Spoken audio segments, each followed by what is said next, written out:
is you've said that that all these favorable social media activity in favor of General Mkhwanazi, there's something going on there. And Ms. Hassim was really asking you, do you have facts or evidence in support of what you're saying, or you're speculating that General Mkhwanazi may have something to do with it?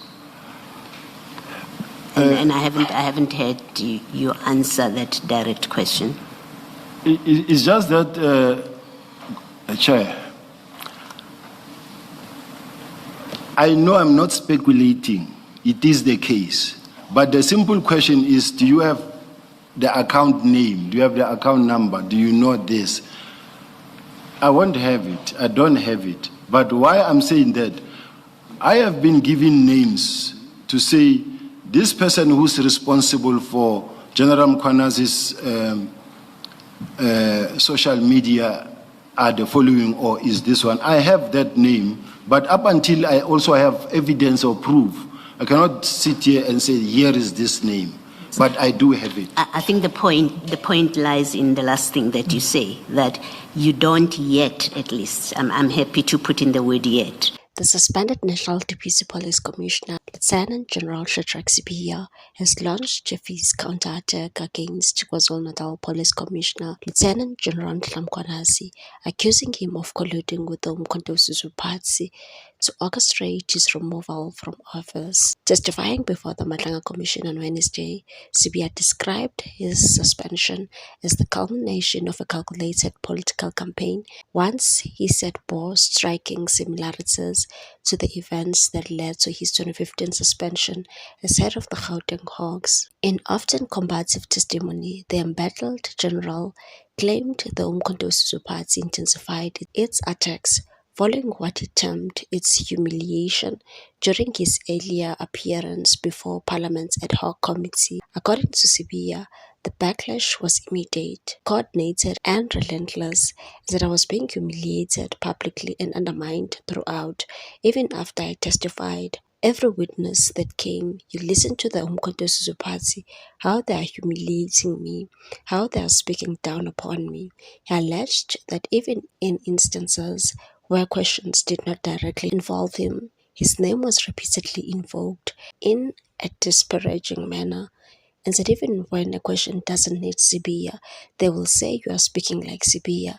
I was the one who was being attacked the most. The claims come amid mounting legal and political pressure. The Umkhonto weSizwe Party Member of Parliament, David Skosana, has opened a criminal case against Sibiya, accusing him of obstruction of justice and evidence tampering. Central to the complaint is the alleged unlawful redirection of 121 dockets from political killings task team in KwaZulu-Natal. Skosana further contends that Sibiya may have defeated the ends of justice and potentially committed fraud or forgery in relation to a letter authorizing the disbandment of the task team, a document the party claims was either unauthorized or falsified. Beyond the administrative and legal disputes, Sibiya also faces allegations of improper ties to alleged organized crime figures Katiso Katie Molefe and Vusimuzi Ket Matlala. He is accused of receiving 20 Chevrolet Impalas and cash from Matlala. Allegations he flatly denies, maintaining that the charges against him are politically engineered.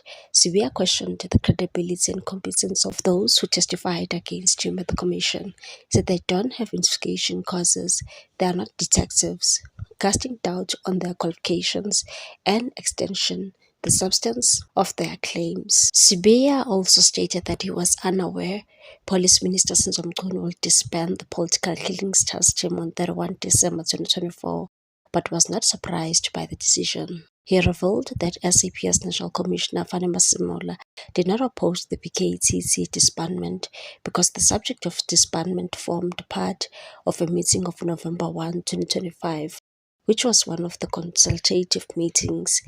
The KZN Police Commissioner Nhlanhla Mkhwanazi testified that 121 case dockets involving politically motivated killings were removed from the PKTC in March 2025 and kept in Sibia's Pretoria office. Sibia told the Commission that existing task team structures, including the 2018 PKTC, were set to be replaced by provincial robbery and murder units, according to a study group's recommendations, and said, "I'm aware of the study group that was established to replace PKTC with murder and robbery units." This corroborated Mqulu's testimony 2 months ago that if Masemola had approved the new organizational structure based on the 2019 work study, the PKTC will have been dissolved back in March 2024.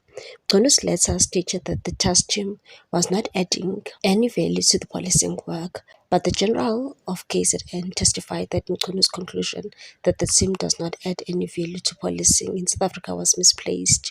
Masemola told the Commission last year that he deemed as unlawful a directive by Mqulu to disband the PKCC, saying he reached out to President Cyril Ramaphosa for intervention. According to Mqulu, the 2019 work study was translated into organizational structure, effectively de-established the PKTC and established a single murder and robbery unit. Mqulu said Masemola on June 5, 2024 signed off on the work study with an instruction that implementation must be expedited. Sibia told the Commission that his role in disbandment of the PKTC was undertaken solely in the course of and instructions issued to me by the National Commissioner, and said as I report directly to him, I was entitled to presume that such instructions were lawfully issued and duly authorized, particularly as I know that the National Commissioner himself had received the directive from Minister Mqulu. The alternative would have been to defy a direct order from my superior, which would itself have constituted unlawful conduct and disciplinary offense. He said on January 3, 2025, he received communication directing him to communicate the deactivation of PKTC to the relevant teams and implement its disestablishment. He testified that on October 31, 2024, Professor Mary Diaz of KwaZulu-Natal lodged a complaint with Mqulu through Parliament regarding PKTC. Shadrack Sibia said in her complaint, Diaz alleged that PKTC was abusive and amounted to a gross wastage of personal and financial resources. She noted that these issues arose while General Mkhwanazi was in charge. According to him, Diaz also called for the immediate disbandment of the PKTC and an urgent establishment of a judicial oversight body to investigate its operation, cases and related matters.